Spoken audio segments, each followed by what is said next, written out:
And we're live. Okay. Thank you for joining me today, LP. Thank you to everyone watching. Um, this is a very special interview because, as some people may know, I started interviewing short story authors last year, and LP Kindred is kind of like the main reason for that. And so I thought it just made sense that when I start off my author interviews for this year, that LP Kindred was the first person I talked to. So that aside, I'm going to read from his bio and tell you more about his writing and why he's here today, and then we're going to get into the interview.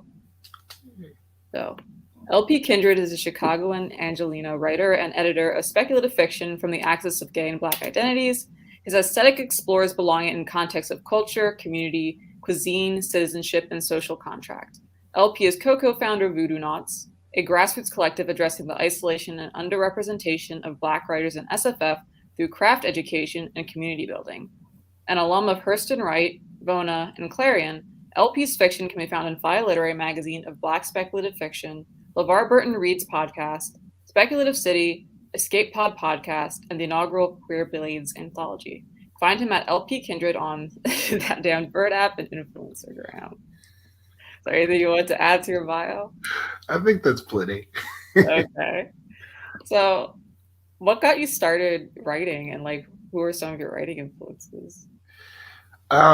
So like I was a little kid when my cousin gave me his comic book collection, which kind of blew my mind in a lot of ways that like you could have these stories in like these very small spaces. And so in my head between comic books and like TV shows that I watched as a kid, I would like put myself in them, like what would I do differently? And so that was never at the forefront because I thought that I was not I thought I'm also a performer, and so I focused on that for some years. But like there was some playwriting in college and so on and so forth. And then about 5 6 years ago, I just kind of like I'm gonna write a book. So I sat down for NaNoWriMo to write a book and failed miserably. And I was like, I'm gonna learn to write short stories because I don't even know if I can write. And you have to write a whole book before you're like no one's gonna read a book where someone can't write. And so I sat down and started playing in short stories, which ended up being really cool because I love the form. You can do a lot of things with short stories. They kind of sometimes they kind of feel like songs, and that feels like I know what I'm doing. My writing influences are N.K. Jemisin, big fan of Comrade Turnbull, Cadwell Turnbull, sorry. Big fan of Tananarive Due, Maroy Yejide. Yeah, I got people. Oh, Baldwin. Baldwin. I love Baldwin's. No one makes a sentence work like James Baldwin. I was just finding some in the comments. Was there like, do you have like a favorite short story from any of those authors? Because I know Tananarive Due has like a stellar short story collection. What is it? Ghost Summer? Why do I have to choose? Oh, or like a top five, maybe? I really love The City Born Great by N.K. Jemisin. With Baldwin, it's either Go Tell It on the Mountain or Giovanni's Room, both of which are books. Sorry. Shoot, Murrow just came out with a novel that I haven't read yet, but I want to rep it correctly. I mean, there's just so much. There's so much. I don't know. That's fair too. Um, so I know you've talked a little bit on Twitter about sort of like what the market is like for short story authors and like how like pay and like worth can get kind of like tangled up, but also like it's not really like a one-to-one correlation. In terms of like short story writers get paid like a lot less, I think, than novelists. Like I've mentioned it a couple times in other interviews, but it's like with the short stories you kind of get paid like once you sell it to market, but with as opposed to like a novel where you might get like royalties or things like that. And I was wondering if you could like expand on that a little more and like I guess how is there like a practice you have to like remind yourself that like the money isn't like the end worth of the art, or I don't know. So like novelist versus short storyist are like, it's a weird kind of like juxtaposition because um from the outside looking in, you might look at it like, oh, it's all one thing, right? But the short story world is very different from the novel world, and they don't necessarily translate. If you write a novel, you can likely get short stories published, but if you write short stories, you're going to fight just like everyone else to get a novel published, right? Um, but talking about the market, so you write a story, you submit it, you wait however long to hear back from them, and they say, yes, we want your story, we want some light edits, and then you do the edits, you send the thing in, they send you a check. In short, in speculative fiction, you get a check. In literary fiction, you don't get a check. Um, and um, so you've sold the rights to your story for a period of time, right? Frequently, it's like 3 to 6 months. Uh, there could be changes in it depending on like whether the place has like podcasting or not, so on and so forth. But after that's up, you can reprint it. You can sell it again at like so case in point, my first story was Your Over is Here that came out in Fiyah Literary Magazine of Speculative Fiction in April, and then in August it was reprinted as a podcast at LeVar Burton Reads. And because Fiyah doesn't have a podcast arm, it was very easy for me to sell the audio rights at LeVar Burton Reads. So there can be a second life, but I think I think a lot of the ways that people think about being a writer, they think about being a novelist and like, oh, I moved to New York and I began a career in publishing and look at my fancy life. But building a career in short story can lead to building a career in novels, which is great. But like, I think the ways that short story is are involved in the community is really different because we don't make any money, everything is a labor of love. And when I say we don't make any money, what I'm really saying is like pro markets pay 8 cents per word. Um, and after revisions, like how many percents of a cent are left? Do you know what I mean? Like how many drafts did I do before someone paid for this? So I don't care about pro markets. I don't care like what someone pays. It's just a matter of like getting my work in front of people, and then I can promote it afterward. I'm good with that. I guess I don't know. Is there anything that you kind of do to like remind yourself that the work has like a life outside of the mag, or is it kind of like I don't know? Is it something you don't really need to remind yourself of? I guess. I mean, so something that I find myself saying to people a lot lately. I took a class last year with a short story writer and novelist and educator. Her name is Colette Sartor. It was building the short story collection. And one of the things she said was, if you're writing short stories, you're writing a short story collection. So I've had a couple people lately on Twitter say things to the effect of, I'm not writing short stories. I'm not submitting to short stories anymore because people don't want my stories and so on and so forth. I was like, look, you can 100% stop writing short stories and submitting them to magazines if you want to, and publish them yourself if you want to, or just stop writing. But just know that the reasons that people don't publish stories are sometimes the writing, but frequently other things. Like maybe there's a story just like it in another market in the same month or quarter, or there's a budget issue and your story is just like 500 words too long and they can't afford it, or like just all these things. And you can't look at those rejections of your work as rejection of you. And so like knowing that if you believe in a story and like you sent it to your friends who also write and they think it's a great story, then like tuck it away in your pocket, and when you come up with a collection plan, see if it fits, or bring it back in 2 years when there are 16 more short story markets that have never seen it, and you can start sending it out again. Thank you for the. I don't know. I'm interested in kind of like the practical advice and stuff because I don't know, it's just interesting. Also, because I don't know a lot of short story authors who like really, where short stories are kind of all they do. Like I think I've talked to more people who are like just starting out and like they have a novel on the way, or things like that. So it's like interesting to me how like people navigate like short stories being kind of like their main thing. Well, a lot of people have a lot of people I know who work on short stories, like Jen Brown is working on some longer stuff too, which is really cool. But I think the difference is sometimes people start with novels and they don't write short stories. And I think for a lot of us, we write short stories as a way to get away from longer things because that's a different kind of intensity.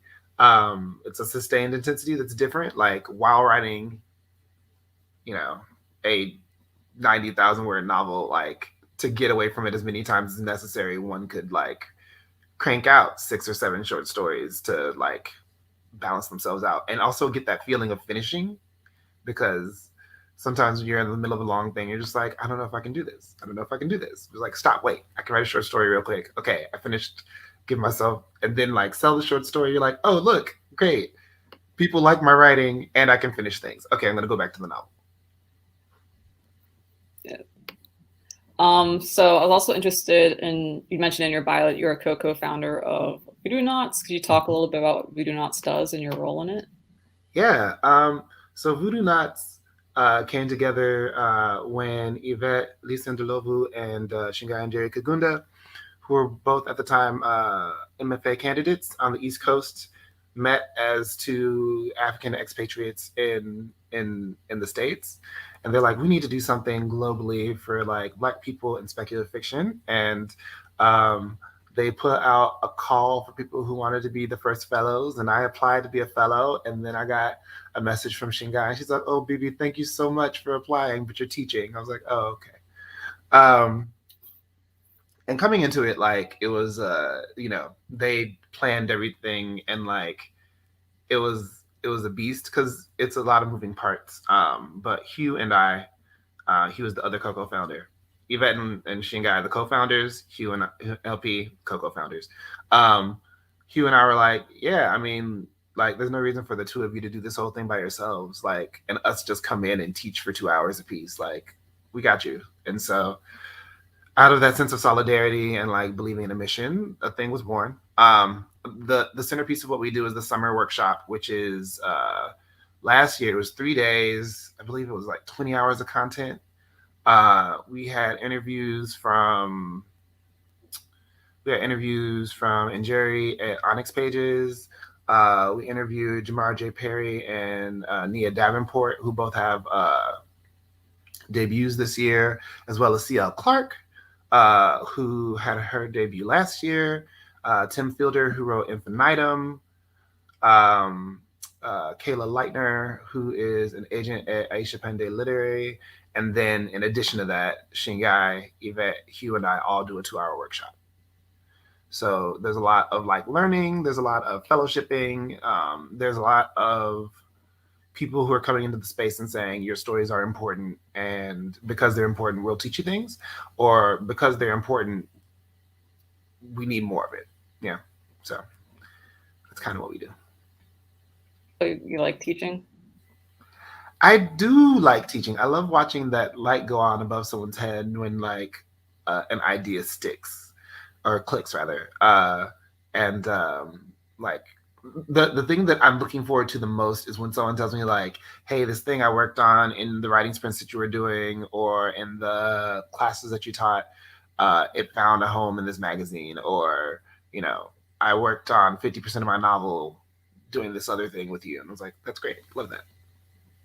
And is there any plans for Voodoonauts for this year, or is it all kind of too far down the line to talk about? We have dates. We don't want to announce anything this time until everything is set. We want to make sure that we have all of our guest presenters involved and committed, and then we'll like open up the application line, and then but you'll see on all our social media we're not quiet. Okay. Uh, if the Voodoonauts link isn't already in the description box, I'll put it after the interview is over for people who want to check that out. And is there anything else you want to talk about, like background stuff that you do? I was going to start asking you more about your writing specifically. I mean, the only other thing that I do is that like I volunteer at Fiyah for the past 2 years, which is really great. It's a fantastic network of people who are committed to this BIPOC centering convention that's virtual. So like literally content all day long, across like 5 continents, 6, yeah, across 6 continents, everything but Antarctica. You know, it's amazing. I found myself like staying up super late to like, oh, there's this panel at like 2 o'clock in the morning, and then one after it at 3. So let me take a nap now so that I will be okay to watch these panels later on. Um, and so yeah, FiCon's dope. We're not gonna have one this year, but there's already conversation about maybe coming back in the future. I'm excited about that. But the Ignite Awards will be here this year, so don't think that we're forgetting about that. Yeah, I keep hearing 2025 on Twitter. I was like, is this a commitment? I didn't see My that on calendar? Twitter, but I've also heard 2025. I'm just along for the ride though. Okay. And I wanted to do a quick you in addition to moderating the saying Fiyah panel this year, the one about short story authors. That was really great. And also you did the guest of honor like moderation with Jerry because she was this year's, and that was also really great to see. So yeah, I just wanted to say that. So I'm gonna throw in 2 things there. Became really good friends with Kel Coleman from the Setting Fire panel. They and I hung out at Worldcon, and like I really like loved them to death. Obviously, like I enjoy Wendy and Osahan. I haven't spent as much time with them as I have with Kel, and I'm sure that I will love them too when I meet them. And then like I just love Jerry, and so interviewing her was just so much fun, and like it was really a conversation between friends that everyone else got to watch, which is kind of weird when you think about it that way, but it was cool. It was very sweet. It was very nice to see. I don't think there could have been a better moderator for that. So in terms of your writing, I noticed that a lot of the things that you write make me laugh.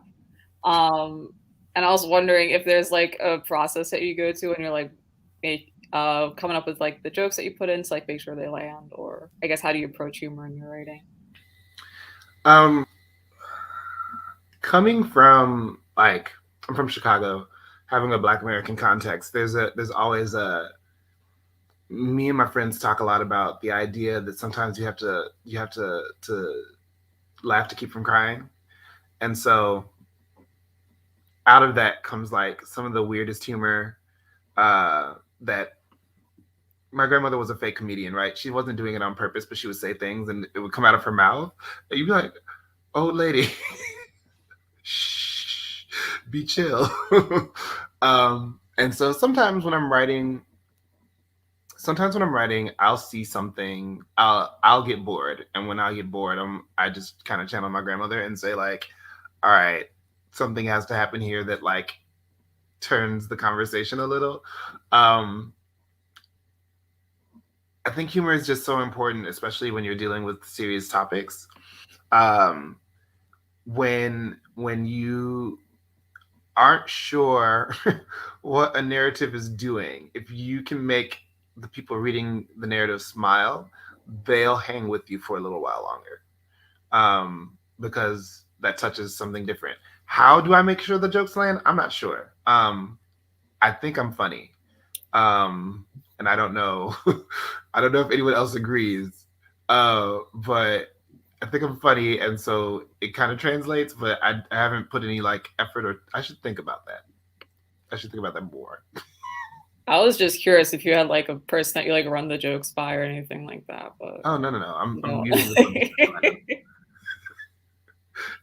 Me and Kel Coleman, yeah, they're funny too.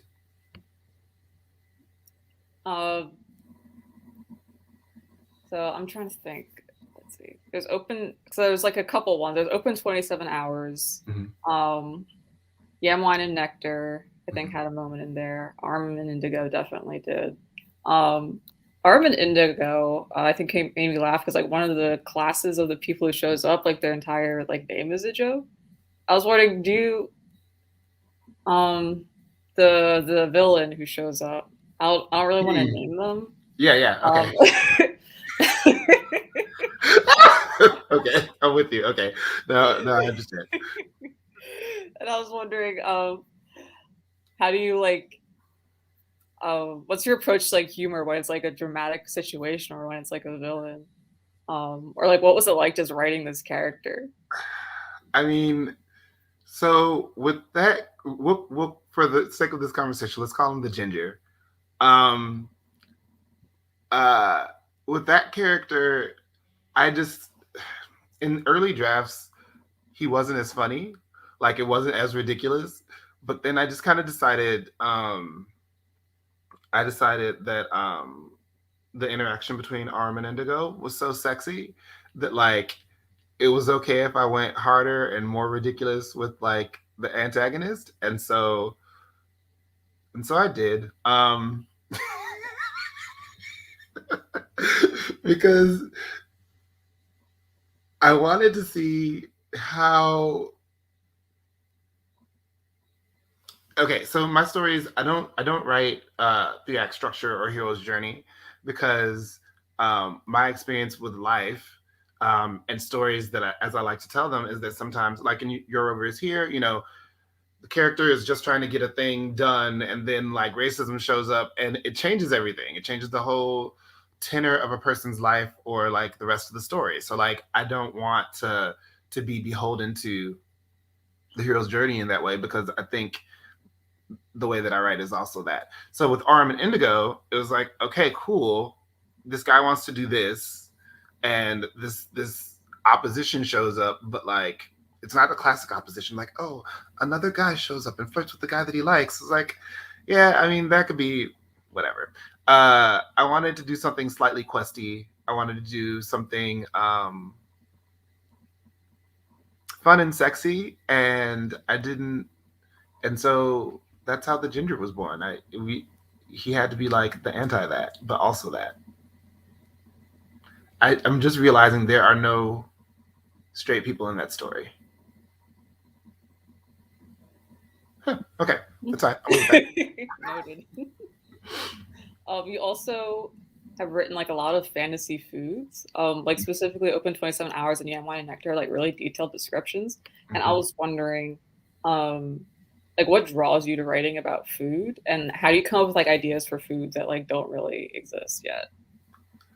Um, I come from a family of fat people, and we're not healthy, and we like to eat, and so it can take us in a lot of different places as far as like where we'll go to get food, but also like um, the experience of like the holidays coming around. Back in the day when we all used to get together, my mom would assign a dish to each person, and then it would come together on my kitchen table as like this very rude smorgasbord buffet situation, and everybody makes a plate. This is everything.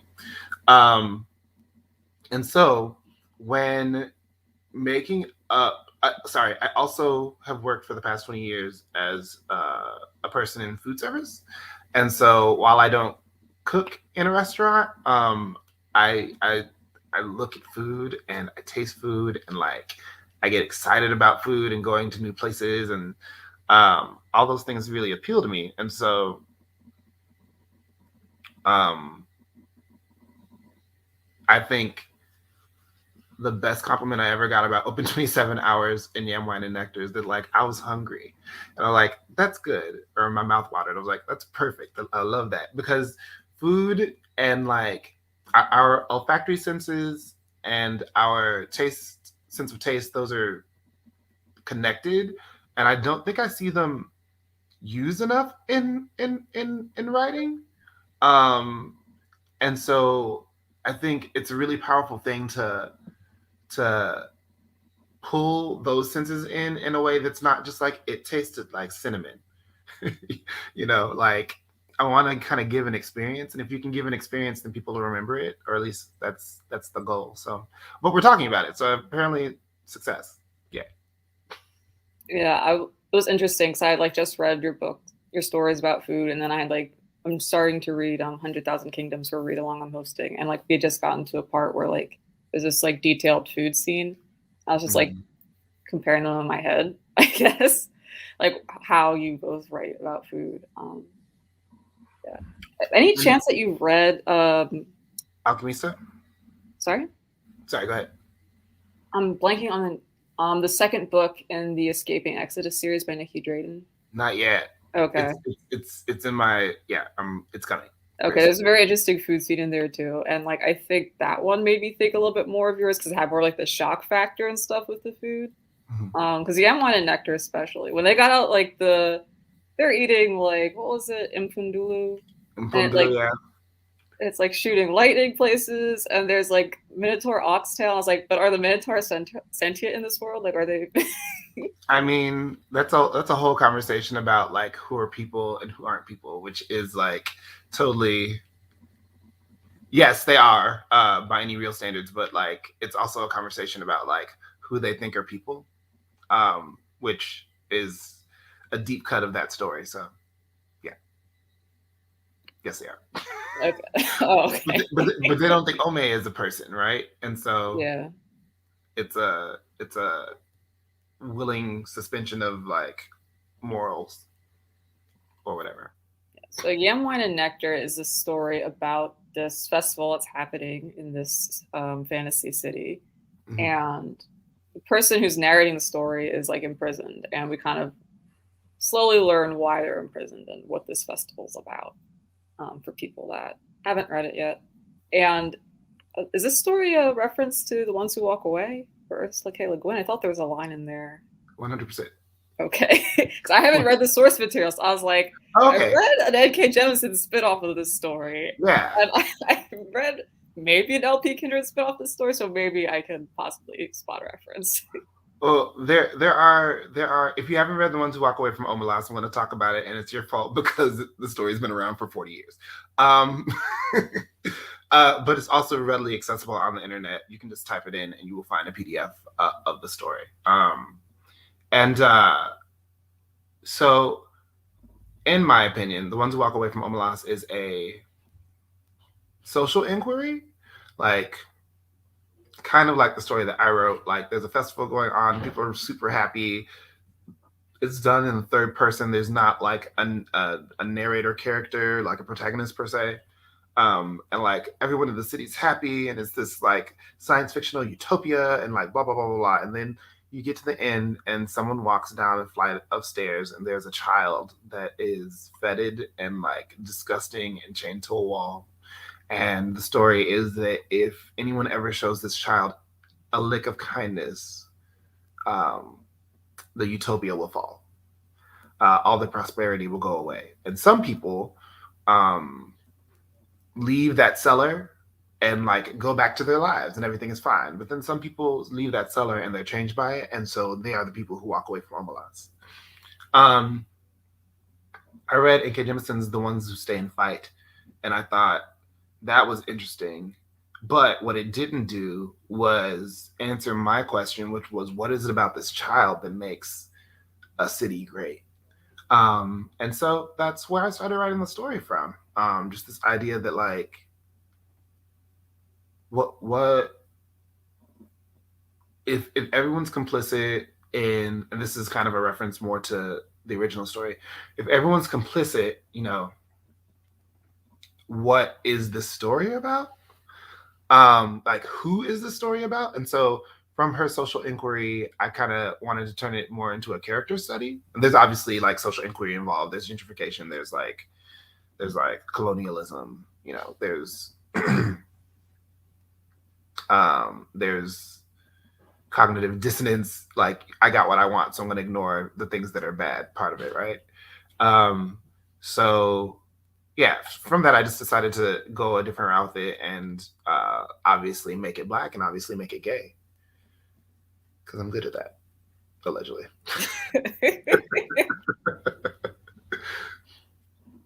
I'll vouch for that. I don't know if I don't know if there's more I can ask about Yam Wine and Nectar at this time, unfortunately. So I'll ask about your Rovers here, which was published in Fiyah Literary Magazine.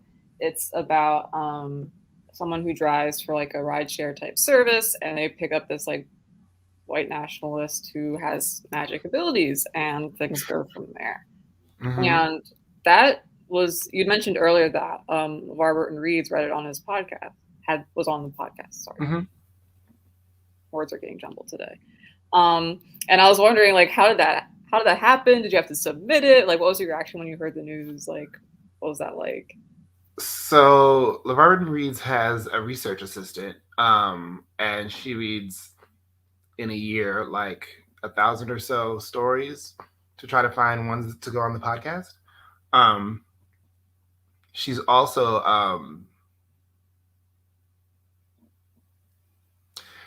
just like this really great person.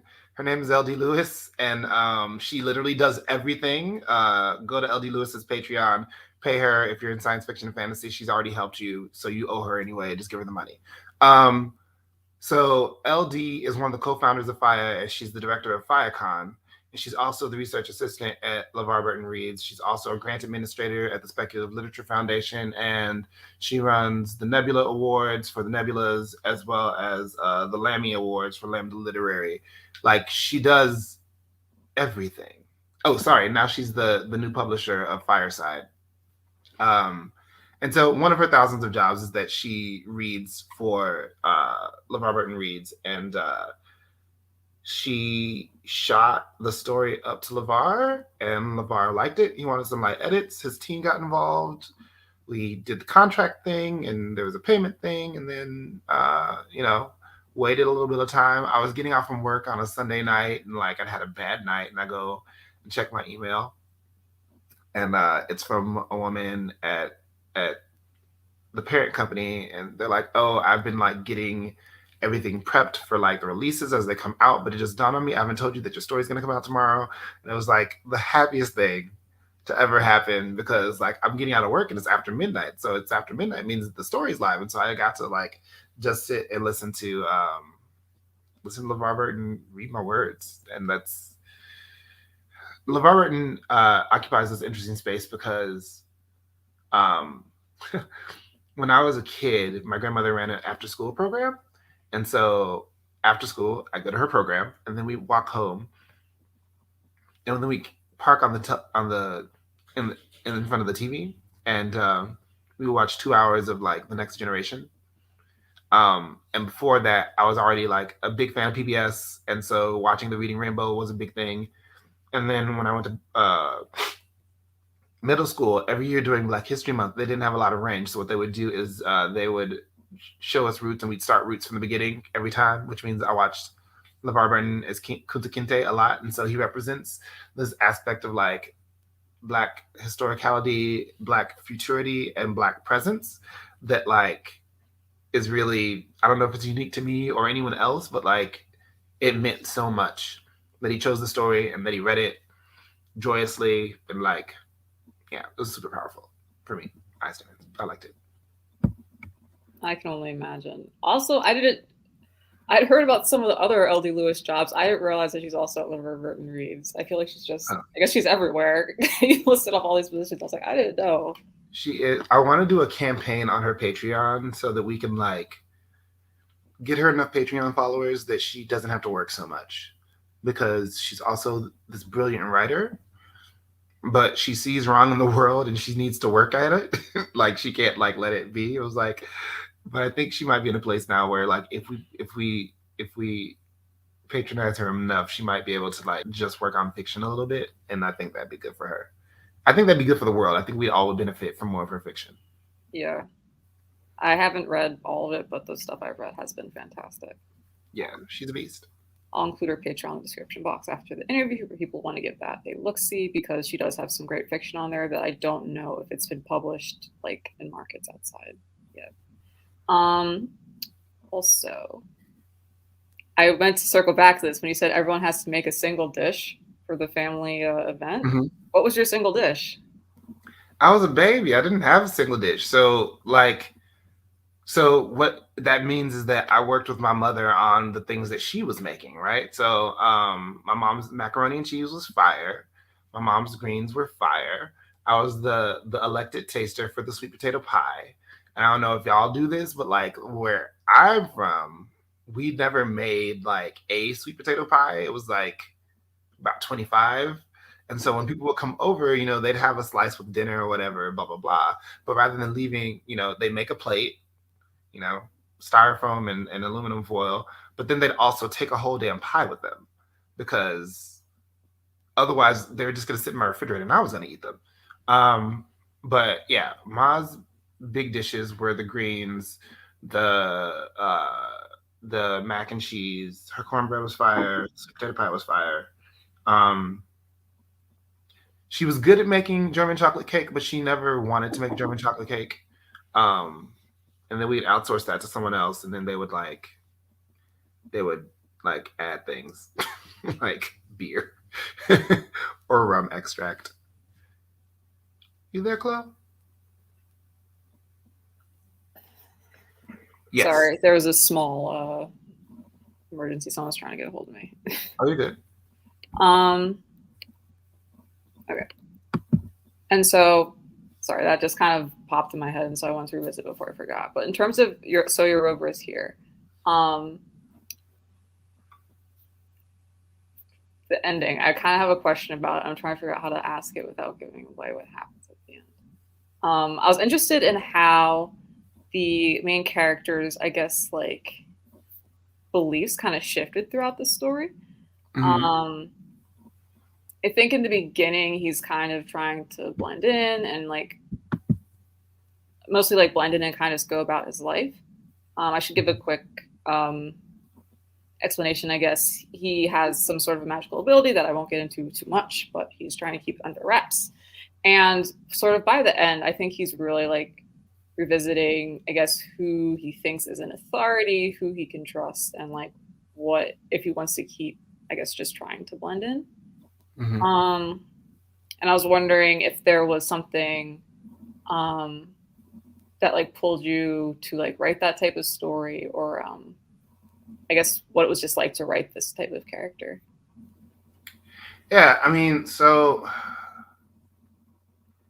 that idea started. I was in a lift going a very short distance and had a conversation with the driver, who was an older black man.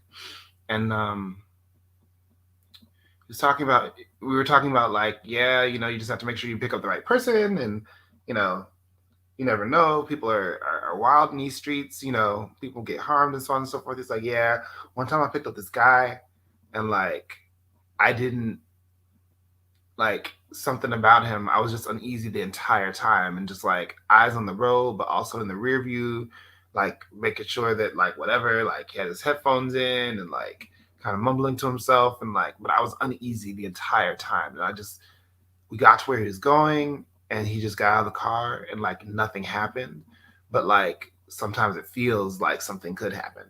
And so I wanted to write something about that mundane experience of like just working, just doing the things that you normally do, and then having something come and like shake that. In the aspect of like the Ahmad character does the right things for the right reasons, and he's not met with support for that. And you know, you, as a black person in America, you can do all the right things. It doesn't mean that anyone's going to like co-sign the choices that you made or like acknowledge that you could have done a lot of other things, a lot of shadier things. And I don't know. So, they say in the story, like the character has to change. So I think his change was that like he kind of gave up. He lost hope that like people wanted people to be good and that there was a space for him to be who he wanted to be because folks are only going to see what they want to see anyway. Which is not generally the kind of story that I tell, but I think it's also like, it's just real. It's just real. Yeah, I don't know, something about the ending just like really sat with me. Yeah, I was like really interested in what he was gonna do, like once, curtains close and the story ends. And I guess what the future holds for him. Yeah, I mean, there are There's a book that I'm not working on at the moment where we'll see Ahmad again, and there'll definitely be a sense of like what happened after the story closed. Um, yeah, it's kind of a sad story in that way that you kind of like watch someone be crushed, but it's also a fun story. Um, but I think stories have to be more than one thing to be interesting at this point. Hmm. It can't just be about feel goods and like or just heartbreak or just like there has to be that tension between all the things so that people that's what real life is like, you know, nothing's all one thing. And so but yeah, it's a sad story. It makes me sad sometimes. So I also really enjoyed Open 27 Hours. I don't know how much I would like to ask you about though, because I feel like there was one interview you did, which I've linked in the description box, where you just like really went into like every single thing I could have possibly asked. So I just wanted to give it a little love. It's about this like soul food restaurant that exists outside of time, um, that the main character kind of didn't realize she'd ever been to, and then she revisits. Um, and yeah, it's just like a really sad, like also a very like touching story in some ways, and so I would encourage viewers to give it a read. Um, Yeah, that's a because the ending speculative also surprised theory. me. Oh, go ahead, Um, sorry. the ending also surprised me a little bit. Like there's a final thread that I wasn't expecting to come back, and that just made it all the more all the more sad. It was real Yeah, bittersweet too, I guess. It was very complicated. that story was a lot of fun. um that little thread at the end was something that like I put I think that was one of the last things I added to the story because like I don't know, like I personally can have a whole story about going out to eat and then going home and being happy. But I thought that like so the character's name is Yanis, and Yanis is actually my sister's middle name. And so kind of an homage to that. Additionally, our mother died when I was 17. And so there's this bit of like nostalgia. There's a lot of nostalgia in the story. But I think by adding that particular thread, I was able to connect it to something a little more universal than like another thing that I'm not going to talk about because spoilers and stuff. But yeah, I'm really proud of that story. I think it has a little something for everybody, and I like that about it. What was your like approach to, I guess, like the rules of the restaurant? Were you like, did you feel like you had to make it make sense, or were you like, no, I could just do whatever with this? I mean, I think in any story, short or long or whatever, it just has to make sense in the story, right? So like that is to say, like the rules have to be consistent in the story versus like changing every 5 seconds, like some absurdist stuff does. But that's why walking into the space, Citrine had a bun, but when they sat down at the booth, she had like an asymmetrical bob, right?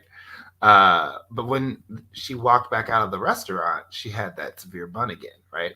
And so, and also just like the ideas of like the song changing the way that people perceive things. I really wanted to evoke. I wanted to evoke a sense of wonder with food, right?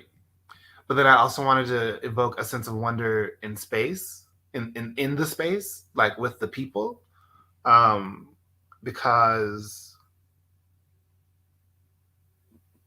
you eat food with people, like um, a memorable meal is frequently a memorable meal because like of the people who are there, and in some cases, like more so the people than the food. And so I wanted to create an experience um, I wanted to create an experience. When you go out to eat, it's an experience, right? And so I wanted them to go out to eat, and I wanted her to have an experience like she'd never had. And she's a food writer, and so that was challenging. And I was like, all right, well, we're just gonna add things to it. Just gotta keep going. Got it. So I was like, they're listing the rules, the explanations, and I was like, I feel like you could have just slid anything in there. I'm just like, sure, of course, if you say Tell me so. more. Minotaur oxtails. Let's go. So like looking at the things you've written, like a bit more like generally, like cumulatively, is there a story you've written that you're like the most proud of right now? No. Like I feel really strongly about all the stories I work on. Uh, I think last year I was reading Slush for a magazine. And it was really hard for me because I wasn't able to give feedback to people. But also, one of the things that I noticed was that a lot of people are really competent with stories, but not a lot of people are competent with heart. Could you explain that a little?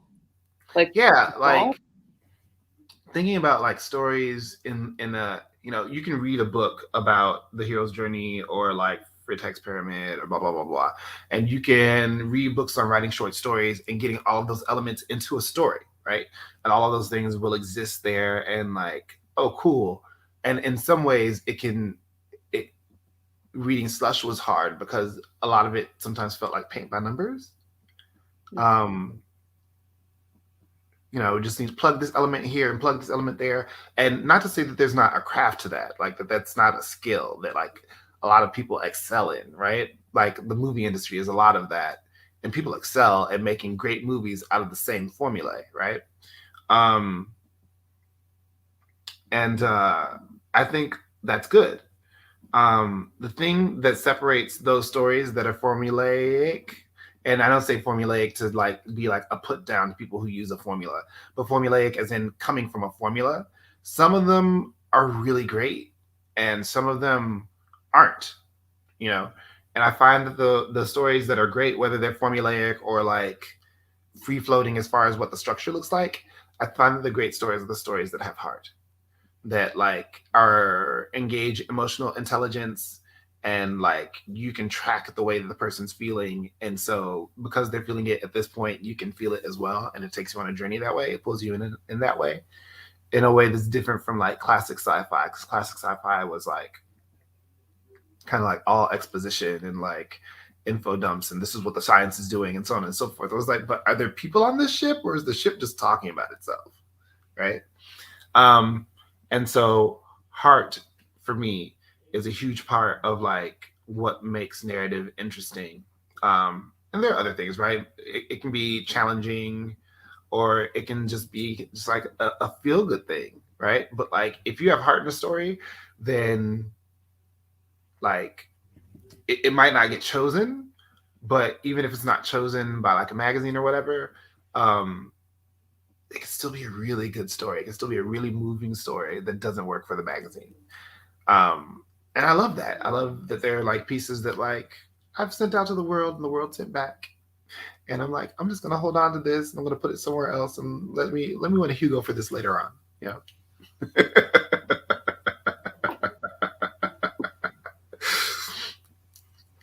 Looking forward to it.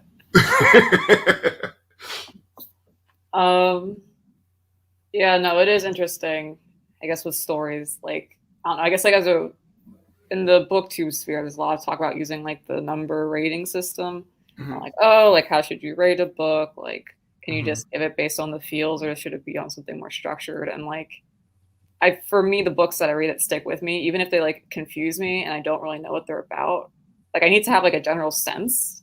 But Mm-hmm. like it's really like the emotion, like when I'm done. Like was I like pacing when I finished the story? Like did I have to like close it and like scream or laugh or whatever? Like those are the books that I think that tend to like shape me and like that I enjoy the most to read. Did I throw this book across the room? I don't think that's been a good thing. I don't think, I think that's been like a I read a book last year in the fall that I hated. Oh, I hated it. But like a month later, I was thinking about it. I was like, yeah, I hated it, but like it was good. Like I hated it. Like it made me feel something, and like it was complicated and it was really hard, and I it was good. I fucking hated it, but it was good. you know. And sometimes when it's like that, then like okay, I'll take it. But sometimes it's just like, oh, this is what, fam, what? Yeah. I don't know. I sometimes I'm also like drawn to stories in like a reality TV kind of way where it's like this is doing every single thing I hate, but also it is entertaining and how much I don't like it. I can't do that with books because I get anxiety. Like my TBR gives me anxiety. Um, like I'll get an email it's like, oh, the new issue of Anathema is in. I'm like, I have to read the new issue of Anathema. I have so much reading to do. Um, but like, and so if I hate a book like that, there's no way.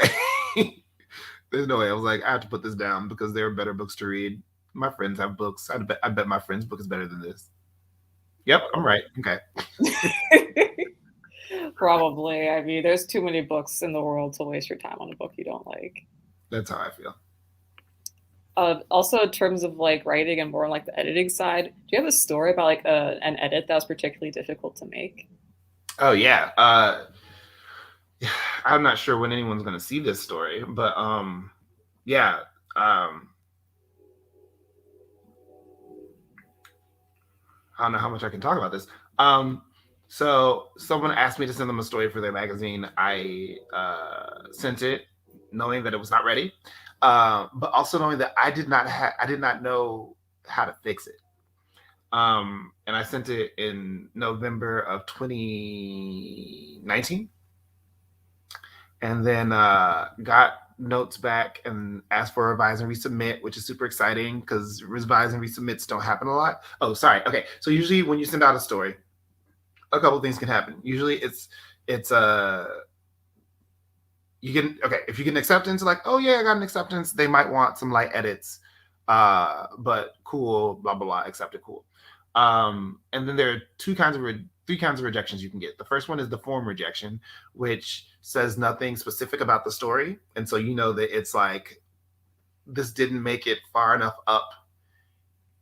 Oh God, I got to describe everything. Okay, so in magazines there are slush readers, and the slush readers read all the things that come in, and they create a bottleneck that goes to the managing editor or the assistant editor, and the assistant editor reads the stuff to see what gets sent up to the editors in chief, right?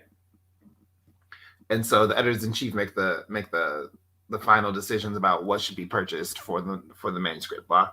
So when you get a form rejection, it did not make it up to it did not make it up to the assistant editor, probably, right?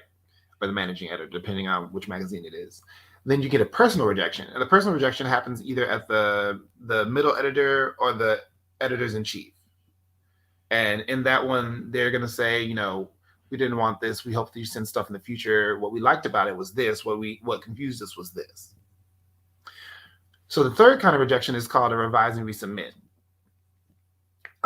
which can often look like a rejection, like your rover is here, which I got the email about it, and I was like, oh, I got rejected. And then I went back and looked at it later. I was like, oh, that was not a rejection.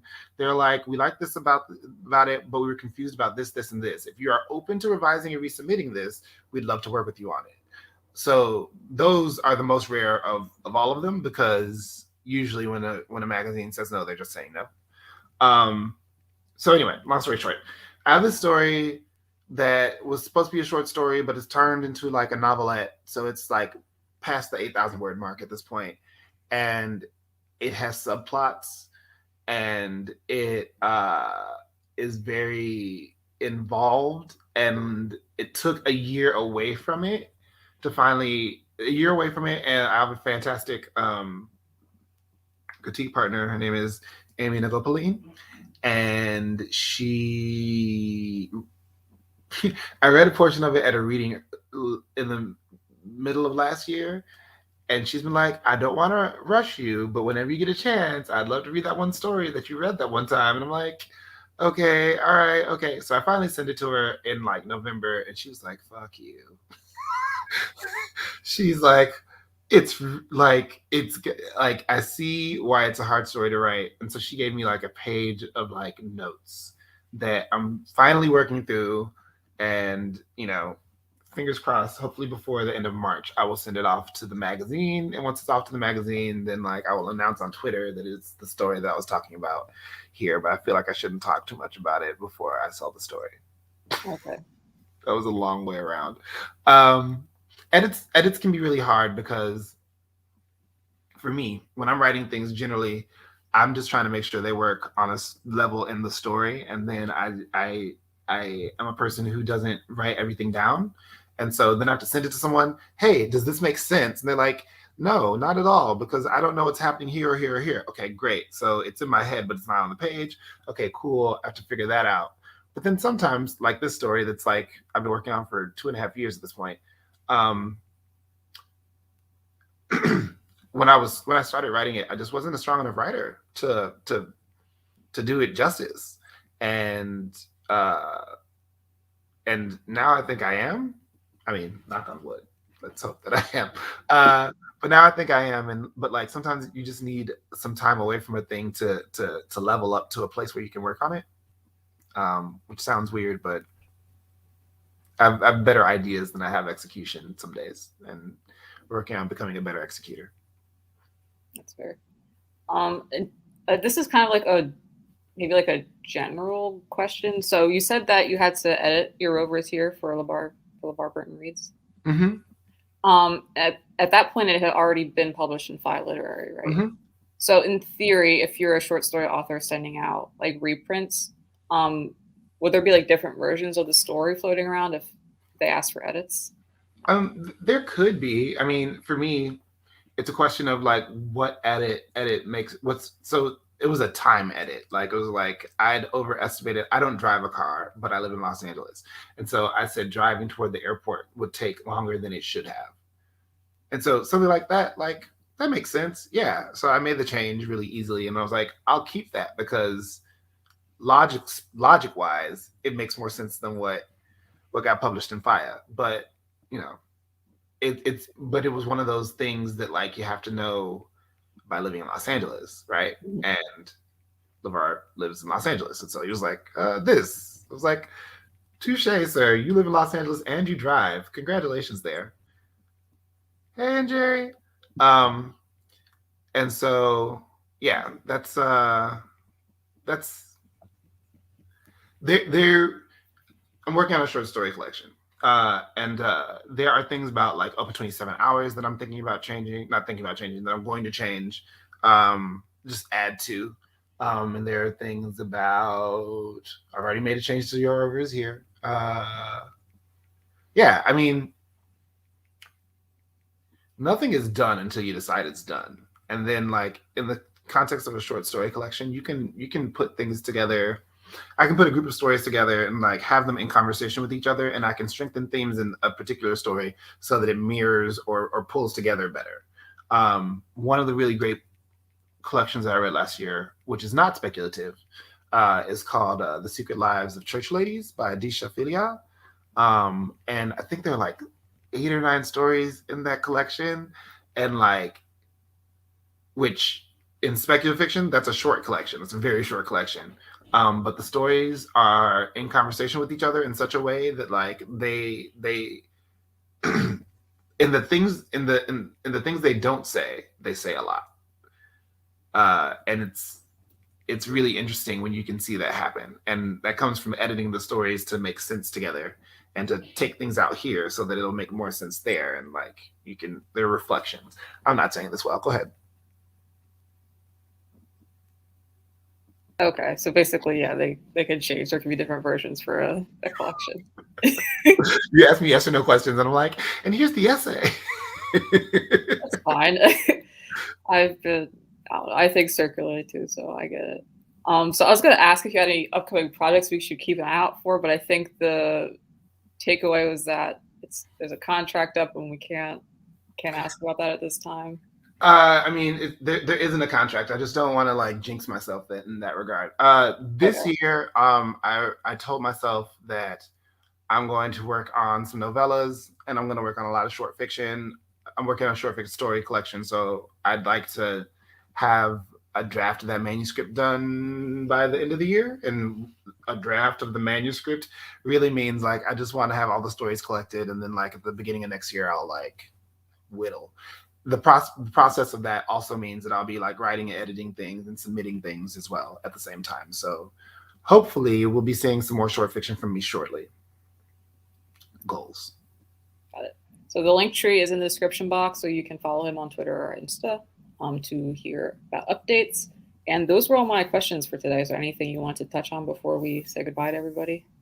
Nothing I want to touch on. I just want to say thank you. You've had some of the coolest like black short storyists on like and like introduced me to people. And I was just like, this is Oh. super cool. Like, no, it's so cool. And I was like, oh man. Like I'm friends with Jen and Brent, but like I got a chance to get introduced to Craig Lawrence Gidney and Tamara Jure. Like it's just yeah, it's good. Awesome. Makes me feel cool. Makes me feel That's good. I what was like, you what do, you everybody. am I fancy? I feel fancy. I feel a little fancy, yeah. Well, thank you for that. And thank you, everyone, for coming out. Have a good rest of your weekend and take care, everybody. Goodbye. Thanks for coming, y'all. Bye.